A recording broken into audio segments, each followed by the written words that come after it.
Do you think you're the devil himself?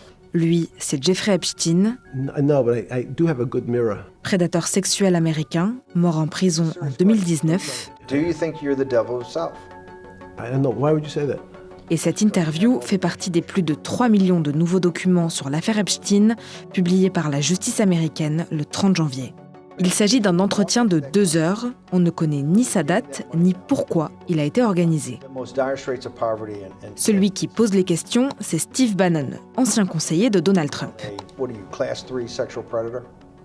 Tier 1. Was tier 1's the highest and worst? No, I'm The lowest? I'm the lowest. You're the lowest. Okay, tier 1, you're the lowest. But a criminal. Yes.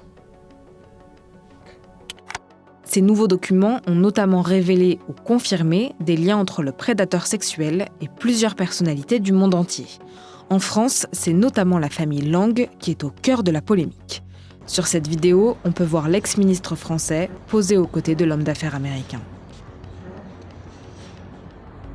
Jack Lang a déclaré à l'AFP assumer pleinement les liens qu'il avait pu créer avec Jeffrey Epstein, à une époque où rien ne laissait supposer qu'il pouvait être au cœur d'un réseau de criminalité.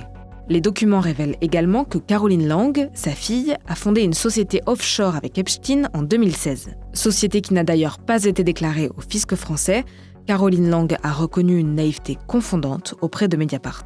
Elle figure aussi sur un testament signé par Jeffrey Epstein 2 jours avant sa mort. 5 millions de dollars lui sont promis. Elle affirme avoir ignoré l'existence de cette somme. Ces révélations ont eu des conséquences. Elle a annoncé sa démission du syndicat de la production indépendante. L'affaire provoque aussi des secousses au Royaume-Uni. Des photos montrent Andrew Mountbatten-Windsor, le frère cadet du roi Charles III, agenouillé près d'une femme allongée. Ex-prince Andrew, il avait déjà renoncé à tous ses titres après la révélation de ses liens avec Epstein. Le 19 décembre, 3965 documents avaient déjà été déclassifiés par le ministère de la Justice américain. L'administration de Donald Trump a été contrainte par une loi de publier l'ensemble des dossiers qu'elle possédait sur l'affaire Epstein, ce qu'elle fait au compte-gouttes. Des photos du président américain et du prédateur sexuel ont notamment été rendues publiques.